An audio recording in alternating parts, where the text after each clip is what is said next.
Hello everyone, myself Surendra Manas. Welcome to my channel.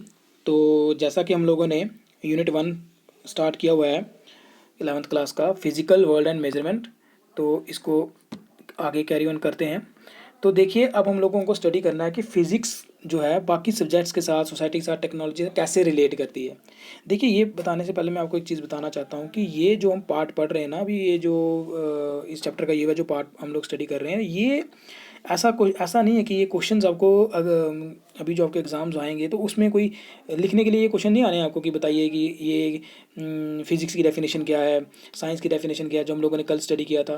तो ये चीज़ें ऐसे एग्ज़ाम में नहीं आनी है, लेकिन ये पहले यूनिट में सिलेबस में इसलिए रखी गई हैं ताकि आप जिस सब्जेक्ट को ले रहे हैं, है ना, 11th 12th में आपने पहले तो कॉमन सब्जेक्ट पढ़ते हैं 10th क्लास में हर एक स्टूडेंट, लेकिन अब 11th 12th में अपनी अपनी एक स्ट्रीम होती है। तो अपनी जो स्ट्रीम आप लोग अभी सिलेक्ट कर रहे हैं, जो जो बच्चे नॉन मेडिकल लेने वाले हैं या मेडिकल लेने वाले हैं, तो उसमें जो सब्जेक्ट्स हम लोगों ने स्टडी करने हैं उनका कुछ बैकग्राउंड हम लोगों को ज़रूर पता होना चाहिए। कुछ बेसिक्स जो होते हैं वो हम लोगों को उनकी नॉलेज होनी चाहिए ताकि आप लोग उस सब्जेक्ट को और अच्छे से बेटर अंडरस्टैंड कर पाओ।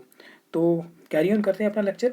देखिए, physics in relation to the science, society and technology. तो देखिए, physics in relation to the chemistry, इसको देखो स्टडी करते हैं। The study of the structure of atom, radioactivity, X-ray diffraction etc. in physics has enabled chemists to rearrange elements in the periodic table and to have better understanding of chemical bonding and complex chemical structures. देखिए, ये जो चीज़ें हैं ना, ये physics में study की जाती हैं। Structure of atom, radio activity क्या होती है, ये सब हम लोगों ने फ्यूचर में पढ़ना भी है क्लास 11th में और 12th में। और आप देखेंगे डाइफ्रैक्शन क्या होती है। तो ये जो चीज़ें हैं, ये जब फिज़िक्स में अच्छे से स्टडी करते हैं तो ये केमिस्ट्स को अनेबल करती हैं ये समझने के लिए कि एलिमेंट्स को पीरियोडिक टेबल में कैसे अरेंज किया जाएगा। तो फिज़िक्स की इस पार्ट की स्टडी से केमिस्ट जो है वो एलिमेंट्स को अरेंज करने में उनको हेल्प हो गई। और जो केमिकल बॉन्डिंग होती है ना, कम्प्लेक्स केमिकल स्ट्रक्चर में जो केमिकल बॉन्डिंग है वो कैसे टेक प्लेस कर रही है, ये अच्छे से केमिस्ट्री पढ़ने वाले तभी समझ सकते हैं जब उनको स्ट्रक्चर ऑफ एटम का पता हो, उनको डाइफ्रैक्शन का पता हो। तो इसीलिए कि फिज़िक्स जो है वो काफ़ी हेल्प करती है केमिस्ट्री वालों की भी। अब देखिए, नेक्स्ट देखते हैं chemistry in relation to the biological sciences. तो बायोलॉजिकल साइंसेज से कैसे रिलेट करती है, तो आप लोगों ने देखा था optical microscope developed in physics are extensively used in the study of biological samples. तो आप लोगों ने देखा है कि जो ऑप्टिकल माइक्रोस्कोप है ये कहाँ डेवलप हुआ, ये फिजिक्स में डेवलप हुआ। तो अब आप देखेंगे कि इसी माइक्रोस्कोप की हेल्प से बायोलॉजिकल सैंपल्स की स्टडी की जाती है। अगर माइक्रोस्कोप ही डेवलप नहीं किया होता तो बायोलॉजिकल सैंपल्स की कैसे स्टडी की जा सकती थी। इवन के इलेक्ट्रॉन माइक्रोस्कोप, एक्सरे जो देखो स्टडी की जाती है, रेडियो आइसोटोप्स जो है मेडिकल साइंसेज में इसका काफ़ी यूज़ हो रहा है रेडियो आइसोटोप्स का। कैंसर की ट्रीटमेंट में भी इसका इस्तेमाल किया जाता है। कैंसर जो होता है, कैंसरस जो टिश्यूज़ होते हैं उनको ख़त्म करने के लिए रेडियो आइसोटोप्स का यूज़ किया जाता है। लेकिन ये आइसोटोप्स, रेडियो एक्टिविटी हम लोग कहाँ स्टडी करते हैं, ये स्टडी की जाती है फिज़िक्स में। तो जो फिज़िक्स है उस वो देखिए, आपने देखा आपने किस तरह से बायोलॉजिकल साइंसेस की भी हेल्प करती है। ये चीज़ें अगर हम फिज़िक्स में स्टडी की जाती हैं तो वो कैसे बायोलॉजिकल साइंसेस में भी काफ़ी यूज़फुल रहती हैं। नेक्स्ट देखते हैं physics in relation to astronomy. देखो, एस्ट्रोनॉमी में फिजिक्स कैसे रिलेट करती है। तो giant astronomical telescope, radio telescope have enabled the astronomer to observe planets and other heavenly objects. तो वही बात है कि जो फिजिक्स में एस्ट्रोनॉमिकल टेलीस्कोप्स डेवलप हुए, है ना, तो वो जो एस्ट्रोनॉमर्स हैं उनको हेल्प करते हैं अलग अलग प्लैनेट्स को ऑब्जर्व करने के लिए, है ना, हेवनली बॉडीज़ अलग अलग प्लैनेट्स को ऑब्जर्व करने के लिए। तो अगर ये फिज़िक्स में ये एस्ट्रोनॉमिकल टेलीस्कोप डेवलप ही नहीं किए होते तो एस्ट्रोनॉमी में देखिए ये जो प्लैनेट्स हैं इनको हम लोग कैसे ऑब्जर्व करते हैं, हम लोग ऑब्जर्व नहीं कर पाते। तो फिज़िक्स जो है वो एस्ट्रोनॉमी की भी कभी काफ़ी हेल्प करती है। Physics related to mathematics. देखिए, mathematics have served as a powerful tool in the development of modern theoretical physics. देखिए, मैं इसको इस तरह से मानता हूँ कि जो फिज़िक्स है वो एक कॉन्सेप्ट है और जो मैथमेटिक्स है वो इसकी बॉडी है। फिजिक्स की अगर कोई बॉडी है तो वो कौन है, मैथमेटिक्स है। यानी कि हम लोग जिस कॉन्सेप्ट की बात करते हैं फिजिक्स में, हम जिस कॉन्सेप्ट की बात करते हैं, जिस लॉ की हम बात करते हैं, जब भी हम कोई स्टडी करेंगे, कोई लॉ पढ़ेंगे, तो जब उसको लिखने की बारी आएगी ना तो हम उसको लिखते हैं मैथमेटिकल इक्वेशंस में। हम लोग उसको कैसे लिखते हैं, मैथमेटिकल इक्वेशंस में। जैसे आप लोगों ने देखा होगा, आप लोगों ने क्लास 10th में भी स्टडी किया होगा, क्लास 9 10th में स्टडी किया होगा आपने। जैसे चलो ये सबसे बेसिक पे बात करते हैं। जैसे आपने पढ़ा न्यूटन का सेकंड लॉ, तो न्यूटन का जो सेकंड लॉ है उसमें आप लोगों ने जो study second law, third law, आप लोगों ने देखा जैसे सेकंड लॉ था वो क्या कहता था, वो कहता था कि जो फोर्स है किसी बॉडी पे जो एक्ट करनी है वो डायरेक्टली प्रोपोर्शनल होती है the rate of change of momentum. तो आपने कहने को तो ये एक कंसेप्ट है, लिखा इसको, लेकिन जब इसको लिखने की बारी आई तो आपने कैसे लिखा होगा उसको, आपने लिखा F is equal to D P by D T, है ना। तो ये जो है ये आपने क्लास 11th में भी स्टडी करना है, शायद ये क्लास 10th में आपको इस तरह से शायद पढ़ा आप लोगों ने। तो देखिए ये जो आपने लिखा F is equal to D P divide by D T. तो ये जो हम लोग लिखते हैं ये क्या है, एक मैथमेटिकल इक्वेशन है, ये क्या है, एक मैथमेटिकल इक्वेशन है। तो आप लोगों ने देखा ये जो मैथमेटिकल इक्वेशंस हैं इसी से कंसेप्ट्स को एक्सप्लेन किया जाता है। तो इसीलिए मैथमेटिक्स और फिजिक्स आपस में बहुत ज़्यादा रिलेट करते हैं, बहुत ज़्यादा।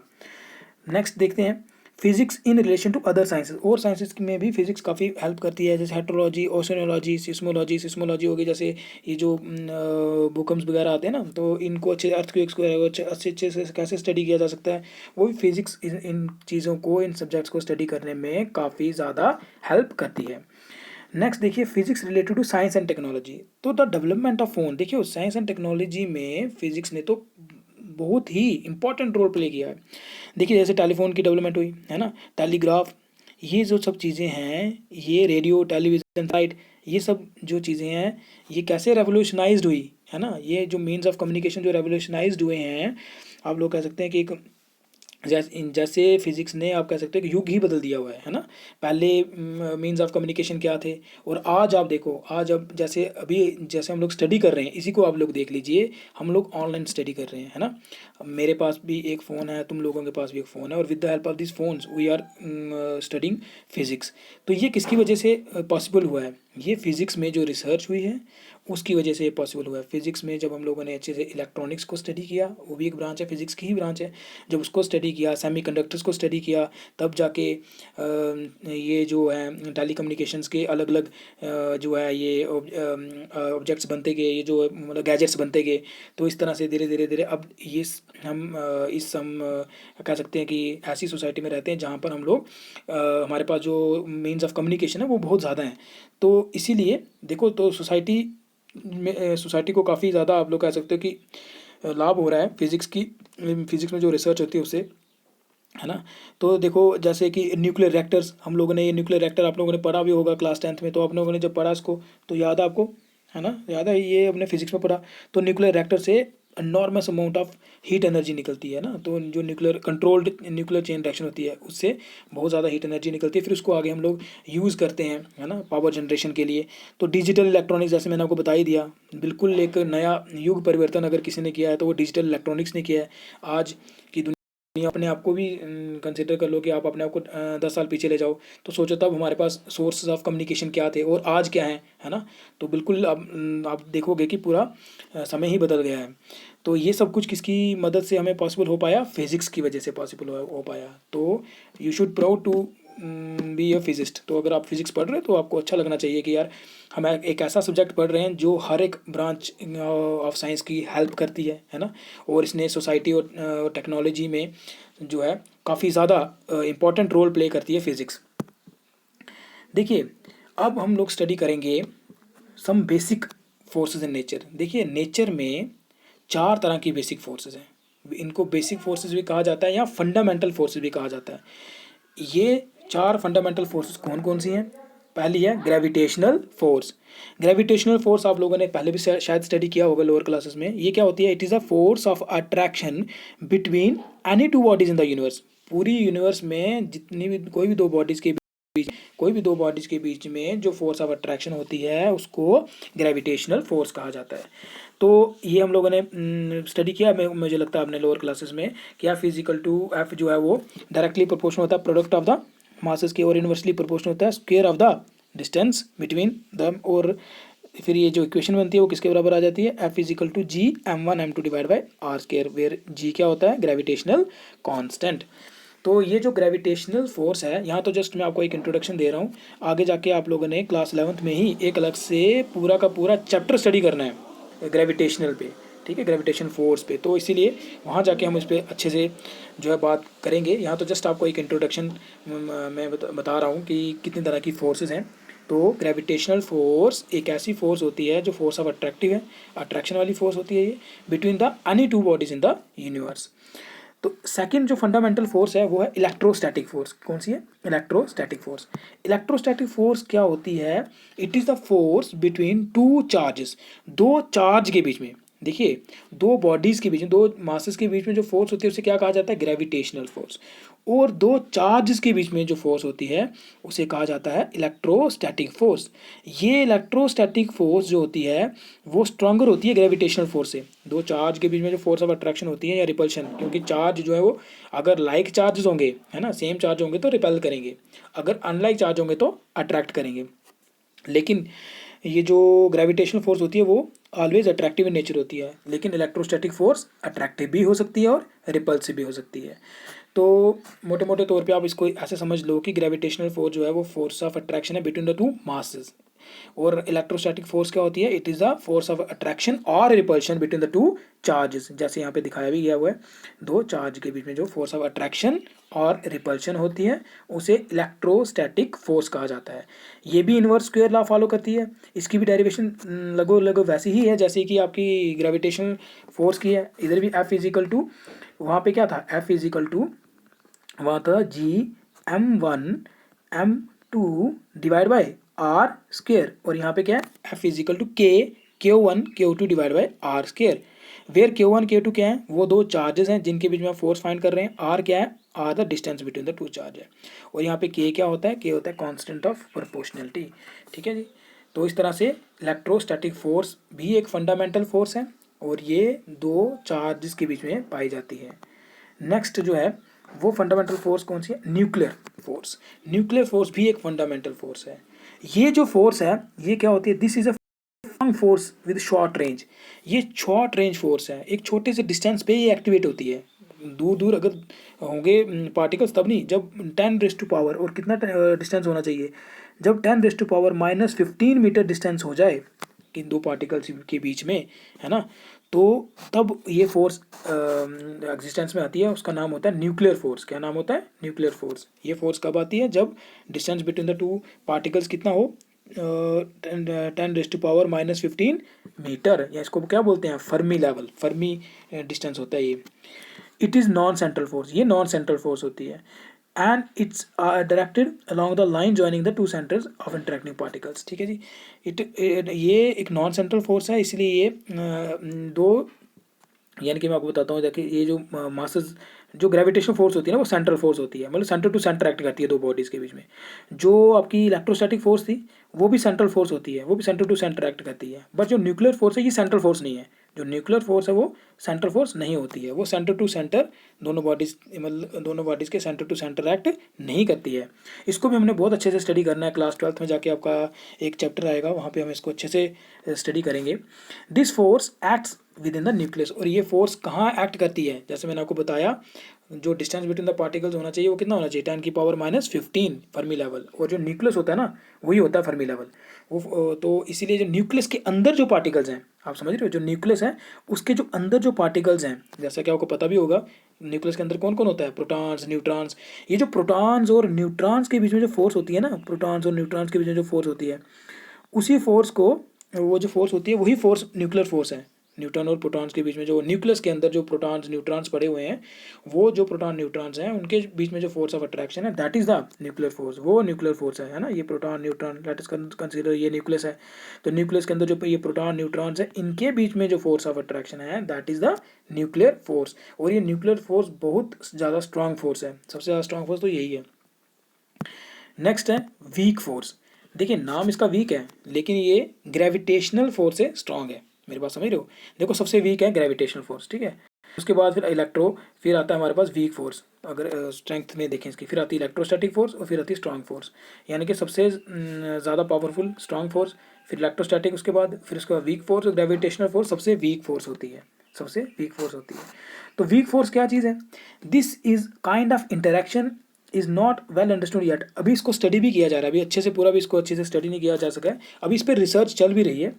It's range is shorter than the nuclear force. इसकी रेंज न्यूक्लियर फोर्स से भी कम है। रेंज समझ रहे हो कि रेंज का मतलब ये है कि जैसे न्यूक्लियर फोर्स कब एक्टिवेट होती है, कब जाके एग्जिस्टेंस में आती है, जब दो पार्टिकल्स के बीच में कितना डिस्टेंस हो, 10⁻⁻15 मीटर। लेकिन वीक फोर्स जो है वो इससे भी जब कम डिस्टेंस दो पार्टिकल्स के बीच में आ जाता है, इससे भी कम डिस्टेंस पे जब दो पार्टिकल्स आ जाते हैं, जब मतलब कि जब पार्टिकल्स और छोटे हो जाएं, है ना। कम डिस्टेंस कब आ जाएगा? जब और छोटे छोटे पार्टिकल्स के बीच में ये फोर्स होती है। तो जब 10⁻⁻15 से भी कम डिस्टेंस जो आएगा अगर होगा कि नहीं दो पार्टिकल्स के बीच में, तब एग्जिस्टेंस में आती है कौन? Weak force. It is important only for certain nuclear processes like radio active beta decay. ये भी आप लोगों ने फ्यूचर आगे जाके क्लास 12 आगे हायर क्लासेस में भी स्टडी करना है, ये बीटा डीके क्या होता है, तो वहाँ पे हम लोग स्टडी करेंगे इसको। ठीक है, अल्फ़ा डीके होता है, बीटा डीके होता है, गामा डीके होता है, ये सब चीज़ें हम लोगों ने क्लास 12 में भी स्टडी करनी है। तो वहीं पे क्योंकि पूरा का पूरा चैप्टर इसी पे हम लोग पढ़ना है, तो वहाँ पे ज़्यादा इसको हम अच्छे से अंडरस्टैंड करेंगे। फिलहाल जस्ट एक इंट्रोडक्शन आपको मैं दे रहा हूँ, तो बता रहा हूँ कि ये जो बीटा डीके होता है वहाँ पे हम लोग समझेंगे कि वीक फोर्स वहाँ पे एग्जिस्टेंस में आएगी। ठीक है, तो जैसे कि यहाँ पर दिखाया भी हुआ है ना, ये न्यूक्लियस है, न्यूक्लियस में से ये जो देखो न्यूक्लियस में से इलेक्ट्रॉन बाहर निकलता है, उसमें वहाँ पे न्यूक्लियस में से इलेक्ट्रॉन बाहर निकलता है। अब न्यूक्लियस में तो इलेक्ट्रॉन होता नहीं है ना, ये एक आगे जाके आप इसको समझोगे भी ये ऐसा क्यों हो रहा है, वहाँ पे मैं आपको भी बताऊंगा कि ऐसा क्यों हो रहा है।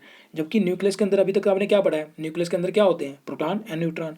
और वहाँ से जब बीटा पार्टिकल बाहर निकलता है, और ये beta particle just like electron होता है, तो ये बाहर निकलता है। तो ये कैसे बाहर निकलता है? क्योंकि न्यूट्रॉन जो है, देखिए यहाँ पर न्यूट्रॉन तीन चीज़ों में टूट रहा है। ठीक है, किसमें? एक प्रोटॉन में, एक आप ये जो है एक इलेक्ट्रॉन में, और एक इसको ये जो लिखा है ना, ये चीज़ें लिखी हुई है, ये इसको पढ़ते हैं न्यूट्रिनो। क्या पढ़ते हैं? न्यूट्रिनो। तो ये जो न्यूट्रिनो और इलेक्ट्रॉन के बीच में जो फोर्स है ना, ये जो न्यूट्रिनो है ना, न्यूट्रिनो यहाँ पे ये दिखा रहा हूँ, और ये जो इलेक्ट्रॉन है, इन दोनों के बीच में जो फोर्स होनी है वही फोर्स कौन है? Weak force.